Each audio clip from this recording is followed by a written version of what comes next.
From Wish TV and the All Indiana Podcast Network, this is the News 8 Daily 8 Podcast with Wish TV's Kylie Conway. A Wish TV News 8 update. Hi, I'm Kylie Conway, and this is your News 8 Daily 8 for Thursday, February 2nd.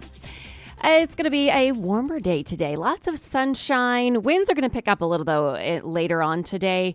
Highs climb into the upper 30s, and that warmer air with the sunshine will make today the best weather day of the week.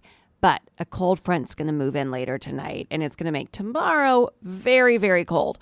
And today is Groundhog Day. Punxsutawney Phil woke up and he saw his shadow. That means, according to the groundhog, 6 more weeks of winter.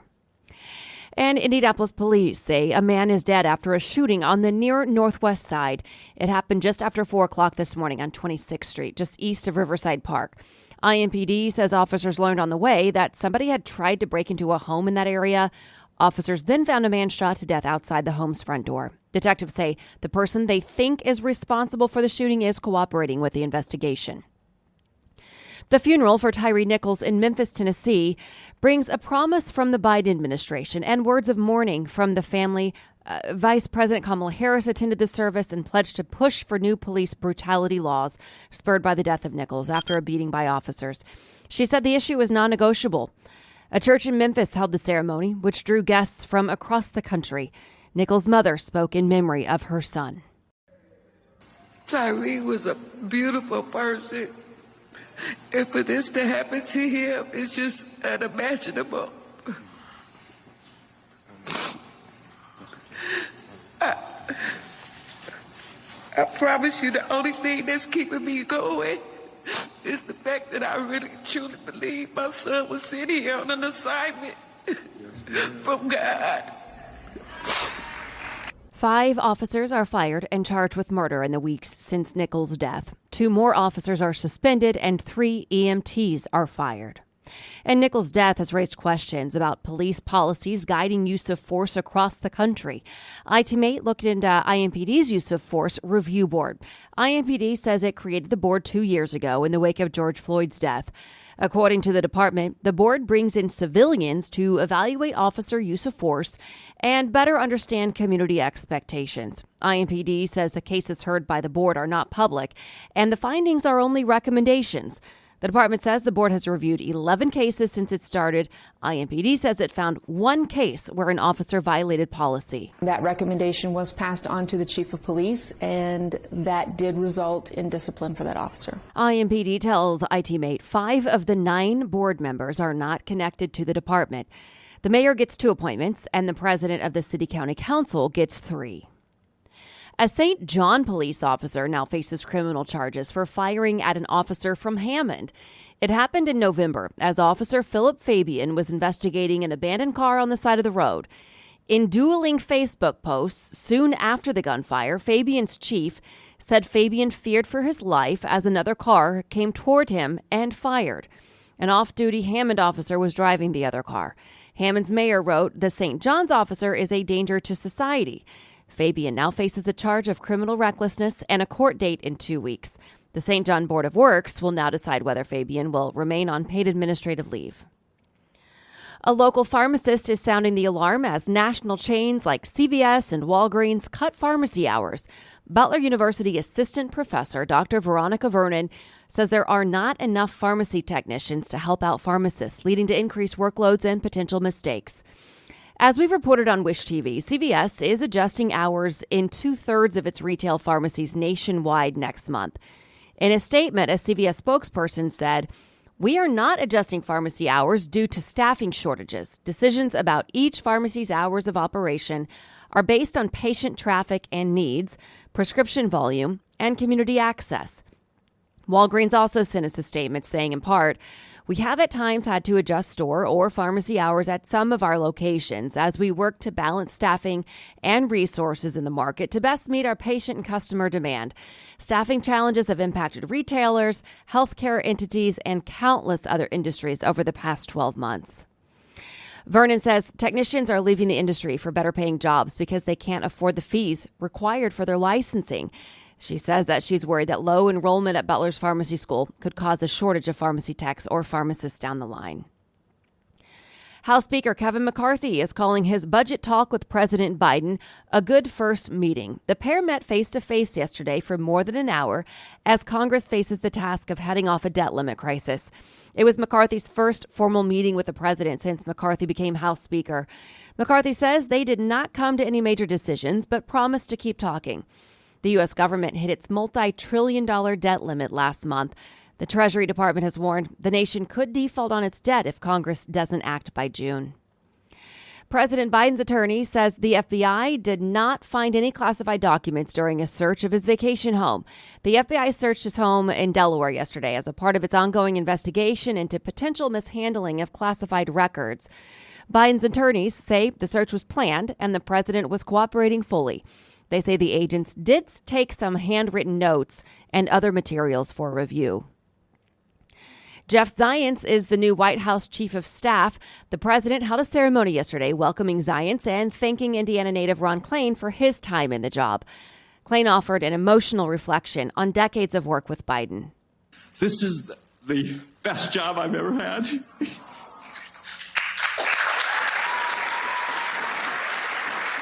And even though it's also the hardest job I've ever had, I will miss this job, our work, this mission, and most of all, this team every single day. But I take solace in knowing that I am leaving you in the best of hands. Klain went on to say Biden has been a mentor and teacher. He says he learned everything he knows about being a good father from Biden. A bill to overhaul Indiana's public health system is moving to the full Senate. The bill would allow public health departments to receive additional funding beyond their basic state support. They first would have to commit to providing a set number of core services. Examples include disease control, trauma prevention education, and tobacco cessation. Critics say this concentrates too much power in the hands of the state health department. In the wake of COVID, we really fear more centralization. We didn't trust a lot of the decisions the state made. We still don't, and we don't want mandates to become part of the opt-in. Bill sponsor, Senator Ed Charbonneau, says that view is based on fear and misinformation. He says county officials would still have a final say over how to implement those services or even whether to accept the funding to do so in the first place. If you can just get away from the feelings, get away from the history, and read the bill, there's nothing in there that says that. It's all about concerns about what's happened in the past. And again, I can understand that, but we need to get beyond it. The bill passed the Senate Health Committee unanimously. And to business headlines, here is Jane King with your business report. Eli Lilly just out with the earnings, and the company did crush estimates, actually, and raise the forecast for the entire year. Now, Lilly executives, at least in this initial report that we got, say they're very optimistic about the diabetes drug, Alzheimer's drug, the obesity drugs. They've got several new drugs coming out over this next year. Now, they'll give a report to analysts later today. Well, they'll do some Q&A, and a lot of color will come from that, so we'll be watching that later. Well, 3 Indiana cities led the Wall Street Journal Realtor.com Emerging Housing Market Index in the fourth quarter when affordable markets continue to dominate this rankings. Lafayette, top-ranked emerging housing market in the quarter, followed by Fort Wayne and then Elkhart. Now, the index identifies top metro areas for homebuyers seeking an appreciating housing market, a strong local economy, and appealing lifestyle. Lafayette attracted home shopping activity from nearby Chicago and Indianapolis, as well as more expensive cities like New York and Washington, D.C., according to Realtor.com. Well, today is a big day for tech earnings. Alphabet, Amazon, and Apple all set to report their quarterly results. Apple's results will show how well the iPhone sold over the holidays. Amazon will provide some insight on the health of online shopping. And Google parent Alphabet will provide color on how the digital advertising market is going. Well, additional information about Netflix's efforts to restrict members from sharing passwords is coming to light. So the Share Your Netflix account pages on the streaming giant's help center in Costa Rica, Chile, and Peru said anyone in the household can use the Netflix account. The cost of adding a member outside the household would be less than monthly subscription, and to detect devices linked to the primary account, they'll utilize IP addresses, device IDs, and account activity. Now to Pacers watch, the team's spark plug is ready to return, and we'll soon find out if he's an all-star. Coach Rick Carlisle says Tyrese Halliburton is healthy again and will play tonight against the Lakers. In his absence, the Pacers have lost 9 of their last 10 games. Halliburton practiced fully yesterday for the second straight day. Tonight's game is at 7. That's the same time the league will reveal the full all-star rosters. Many are calling for Halliburton to make it. And we're about a month away from the first race of the 2023 IndyCar season in St. Petersburg. Sports director Anthony Calhoun caught up with Elio Castroneves as he prepares his quest for a record-breaking 5th Indy 500 win. Hi, guys. Yeah, good morning to you here from beautiful Palm Springs, California. IndyCar Media Day, Wish TV on the road, covering these stars in IndyCar. And Media Day is finally in the books, wrapped up yesterday. And so today and tomorrow, they've got some critical time here on the track located at Thermal Club, just about 30 minutes away from here, as they get the chance to practice before they get ready to go racing for the 2023 season down there in St. Petersburg in the season opener. Now, yesterday, as we mentioned, it was day 2 of the media day here in California, and it was old habit for veteran drivers and former Indy 500 winners like last year's series champion Will Power. Scott Dixon is gearing up for his 22nd season with Ganassi Racing alone. And this will be Elio Castroneves, folks, 26th season in IndyCar.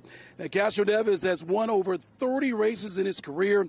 He is excited for this year's Indy 500 as he goes for his 5th win at the Brickyard. He told me it's been an amazing career for him, and he never takes it for granted. When the fans come over and say what my dad used to bring me over here or my grandfather used to bring me over here, you can't reproduce that in any other place. And that's why so is incredible, because now, as you mentioned, 25 years going to 26, I have fans that comes like, hey, look at the picture. I was this tall. And I was like, don't show me that. But anyway, it's fun because I'm able to give them what they gave me, which is a positive energy. The drive for 5, though, what would that mean to you? I'm sure that goes in your mind, though, as you get set for this year, that how special that would be. We're talking about something that nobody ever did, right? And every time you put in that situation, it is incredible. It is what a great opportunity for myself, but it's special for the history of the place and the fans. And, I love to give that to everyone. And I tell you what, it would be pretty special if Elio Castroneves can make some little history coming up this month of May by becoming the first driver to win 5 Indy 500s. You know, speaking of the month of May, we are delighted this morning to announce that Graham Rahal, that's right, fan favorite, joining the Wish TV racing team. He's back with us once again for the month of May. Should be a great time with Graham. All right, on the road with IndyCar, Anthony Calhoun, Wish TV, wishtv.com. And be sure to follow us on Facebook. And finally, Wish TV is celebrating Black History all month long. Every night this month, downtown Indy is paying tribute to the life and legacy of Dr. Martin Luther King Jr. on front of the AES building. The Shining a Light presentations happen at 7:15, 8:15, and 10 o'clock every night on Monument Circle. It is really cool. So if you can time out a downtown trip on those minutes, be sure to do so. This has been your News 8 Daily 8 for Wish TV. I'm Kylie Conway. Online at wishtv.com and follow us on Facebook when you search Wish TV. This is the News 8 Daily 8 podcast with Wish TV's Kylie Conway. A Wish TV News 8 update on demand. For even more, on demand and on the go. Connect with Wish TV on Facebook at wishtv.com and on the free Wish TV mobile app. Thank you for listening, and be sure to like, subscribe, and follow this podcast for updates every weekday morning on the All Indiana Podcast Network and wherever you get your podcast.